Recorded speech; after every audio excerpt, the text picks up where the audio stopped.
तुम्हाला अजूनही भीती वाटत असेल तर तुमची भीती घालवायला मी सगळ्यात आधी राज्य घेते. मग तर झालं. चालेल.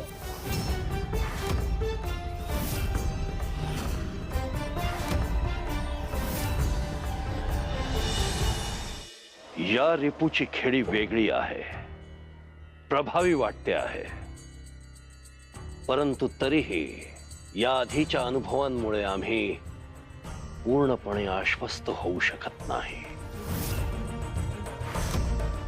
यापूर्वी 5 वेळा आमचा अपेक्षा भंग झालाय.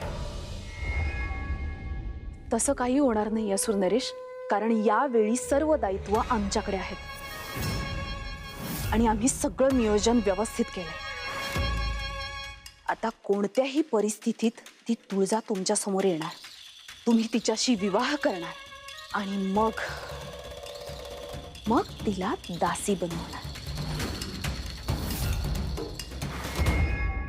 सम्राज्ञी, आपण स्वतः इतक्या आत्मविश्वासाने सांगता आहात तर त्यात तथ्य असेल. आणि सम्राज्ञी, आम्ही या दासीवरतीही प्रसन्न आहोत. हे सगळं हिच्यामुळे साध्य झालंय. तू स्वतः त्या गावात गेलीस, सगळ्यांवर लक्ष ठेवलंस, जिथे आवश्यकता भासेल तिथे सहाय्य केलंस. मत्सराच्या कार्यासाठी आवश्यक आणि पूरक अशी पार्श्वभूमी तू तयार केलीस. आता या रिपूला यश मिळेल ते केवळ तुझ्या चातुर्यामुळे. होय ना सम्राट? हो.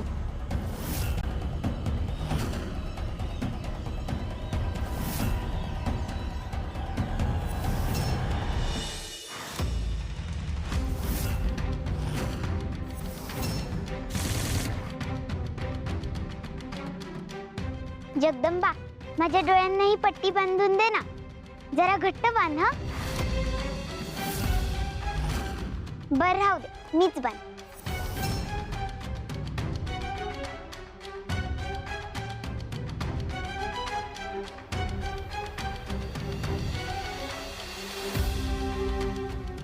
जगदंबा, माझ्या डोळ्याला पट्टी बांधली असेल तर माझा धक्का कोणालाही लागू शकतो आणि तो पडला तर माझी काहीच चूक नाही.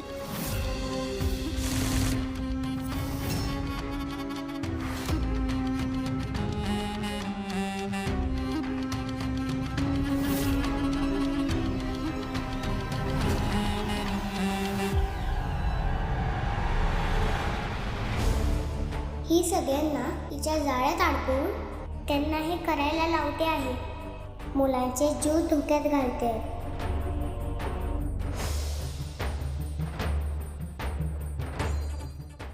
असं सारखं वाटतंय तिच्या आत काहीतरी असुरी प्रवृत्ती आहे. अगं, असुराला शासन मिळालं पाहिजे ना. मग तिच्या आत जर असुर असेल त्याला शासन मिळालंच पाहिजे ना.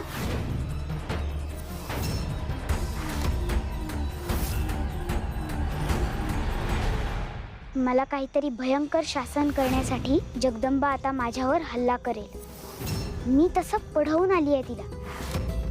माझं संमोहन आणि माझी ही कृती जगदंबाला भाग पाडेल माझ्यावर हल्ला करायला. आणि मग मी खेळणार माझा अखेरचा डाव.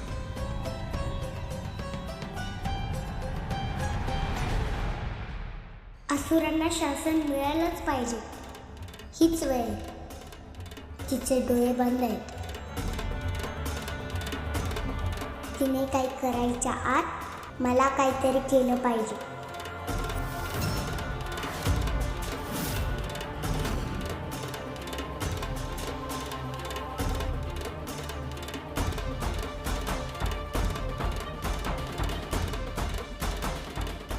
मला जाणवत आहे ती माझ्याच दिशेने येते.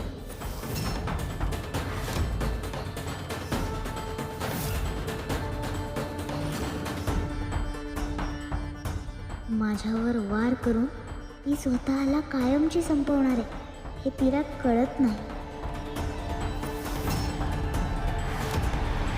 तू हे काय करतेस? मनोरमा दुष्ट आहे म्हणून तिच्यासारखी वागू नको. कुणी डोळ्याला पट्टी बांधलेली असताना त्याला हानी पोचवणं हे नीतिमत्तेच्या विरोधात आहे.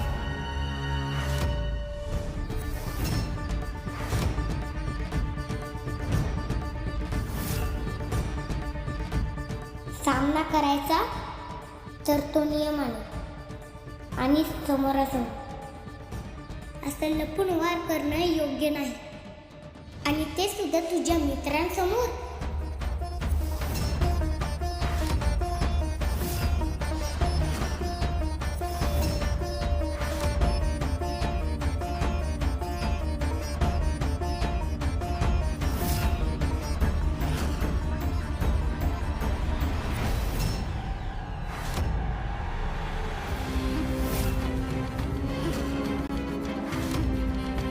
ही परत का चालली आहे? माझा वार असा वाया जाऊ शकत नाही. मला काहीतरी करायला हवं, नाहीतर माझा संपूर्ण डाव वाया जाईल. काय करू?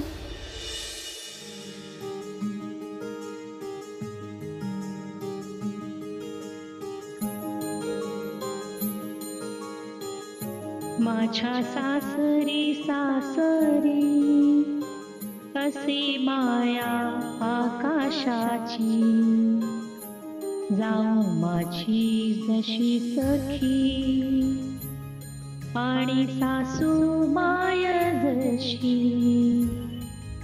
धीर माझा जसा भाऊ, बाप जसा माझा सासरा, आहे संसार सुखाचा, भेट नदीची सागरा.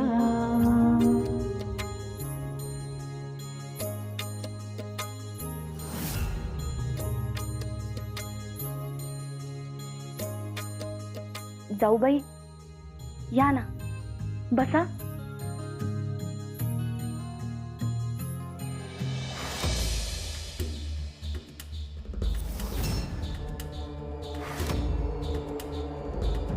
असुर सम्राज्ञींचा विजय असो. तू जिवंत असेपर्यंत या असुर सम्राज्ञींचा विजय होणं शक्यच नाही. आमच्या मार्गातील सगळ्यात मोठा अडथळा तूच. खरं तर तुझा गळा दाबला होता ना, तेच योग्य होतं. तेव्हा संपवायला हवी होती तुला. सम्राज्ञी, अहो असं काय बोलताय? उलट तुमचीच तर योजना यशस्वी झाली आणि या सगळ्याचा आनंद नाही का झाला तुम्हाला? नाही, कारण या विजयाचा आनंद तू आम्हाला घेऊ देत नाहीयेस. आणि काय ग, असुर नरेशांसमोर जाऊन सगळं ओकायची काय गरज होती तुला? जराही संयम नाहीये तुझ्याकडे. अहो सम्राज्ञी, तसं नाही. ते स्वतःच म्हणाले की इथेच सांग, म्हणून मग मी ते. पण काय सांगावं, किती सांगावं, याला काही मर्यादा? या सगळ्याची योजना आम्ही आखली, त्या शेवटच्या रिपूला आम्ही तयार केलं, आणि तू या सगळ्याचं श्रेय तुला हवंय. अहो तसं नाही सम्राज्ञी. काही बोलू नकोस. असुर नरेशांना आम्ही दाखवून देणार होतो की आम्ही किती सक्षम आहोत, पण तुझ्यामुळे त्यांना असं वाटायला लागले की हे सगळं तुझ्यामुळे घडतंय. असं रागावू नका सम्राज्ञी. अहो हे सगळं तुम्हीच तर घडवून आणलं. मी फक्त त्या उमाची माहिती दिली, एवढंच. पण ती माहिती तू असुर नरेशांच्या समोर दिलीस. सगळी योजना त्यांना सांगून टाकलीस. हे सगळं रहस्य आम्ही शेवटी उलगडणार होतो, पण तुझ्या वेडेपणामुळे, केवळ तुझ्या वेडेपणामुळे सगळं त्यांना समजलं. तू एक दासी आहेस हे विसरू नकोस. त्यामुळे पट्टराणी होण्याचा प्रयत्न तू करू नकोस. सम्राज्ञी, अहो काय बोलताय? हे सगळं मी स्वप्न.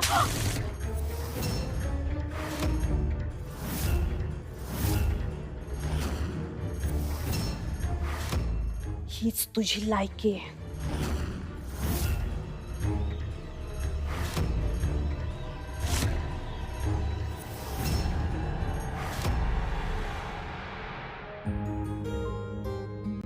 आम्ही दोघी जावा जावा जग म्हणत बहिणी, आम्ही दोघी जावा जावा जग म्हणत बहिणी, सया मोत्याचा पाऊस पडतो आमच्या रानी, माझ्या घराला पावणा हाय जावेचा ग पाव, बसाया ठेवीला पाट पुढ उदबत्तीच लाव झाड.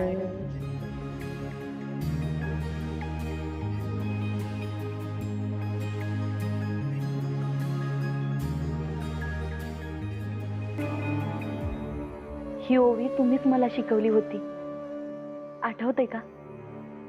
आपण ह्या घरात एकत्र राहत होतो ना त्या वेळेला. आम्ही दोघी जावा जावा जग म्हणत बहिणी, आम्ही दोघी जावा जावा जग म्हणत बहिणी, सया मोत्याचा पाऊस पडतो आमच्या रानी, माझ्या घराला पावणा हाय जावेचा ग पाव, बसाया ठेवीला पाठ पुढ उत्पत्तीच झाड लाव, माझ्या सासरी सासरी कशी माया आकाशाची, जाऊ माझी जशी सखी आणि सासू माय जशी, धीर माझा जसा भाऊ बाप जसा माझा सासरा, आहे संसार सुखाचा भेट नदीची सागरा. आठवतंय? आणि तू सुद्धा लगेच शिकली होतीस माझ्याकडनं. त्यानंतर दरवेळी दळणाचं काम काढलं का माझ्याकडनं नवीन नवीन ओवी शिकून घ्यायचा हट्टच करायचीस तू, अगदी लहान पोरासारखं. आणि तुम्ही सुद्धा मला मोठ्या बहिणीसारखं लाड करत दर येळी नवीन ओवी शिकवायच्या. लगीन करून आलीस तेव्हा लहानच होतीस ग तू, अगदी परकरी पोरच दिसायचीस. पण सासूबाईंसमोर तुम्ही मला लई सांभाळून घेतलं म्हणून समज निभावलं. मला तर काही कळायचंच नाही, घरात कोणाला किती खायला लागतं, कुणाच्या काय सवयी आहेत, कुणाच्या काय आवडी आहेत, कसला बी अंदाज यायचा नाही. एकदा तर काय ग, काय झालं? एकदा तर दूध समजून ताक तापवायला ठेवलं होतं मी चुलीवर आणि फसकन उडालं ते. समद्या स्वयंपाक घरात पसारा झाला होता. आठवतंय का? आठवतंय? सासूबाईंच्या लुगड्यावर बी शिंतोडे उडाले होते. काय केविलवाना चेहरा झाला होता तुझा. वय, आणि त्या वेळेला सुद्धा तुम्ही माझ्या पाठीशी उभ्या राहिला म्हणून वाचले मी. आणि एकदा या घाण्यावर काम करत होते तेव्हा माझा हातच अडकला, तेव्हा तूच वाचवलंस मला. धावत येऊन माझा हात सोडवलास, नाही तर माझं काही खरं नव्हतं. त्यानंतर कितीतरी दिवस मी काय बी काम करू शकत नव्हते, तेव्हा तू घराला बी सांभाळलंस आणि मला बी. त्या एका प्रसंगानं एकदम मोठीच होऊन गेलीस ग. खरंच आपण समदे एकत्र राहायचो, किती गुण्या गोविंदानं राहायचो ना. सुखदुःखाच्या गोष्टी व्हायच्या, काय हवं नगत ते बघायचो. खरंच लई चांगलं वाटायचो. आपण जावा जावा आहोत असं कधी वाटलंच नाही बघ.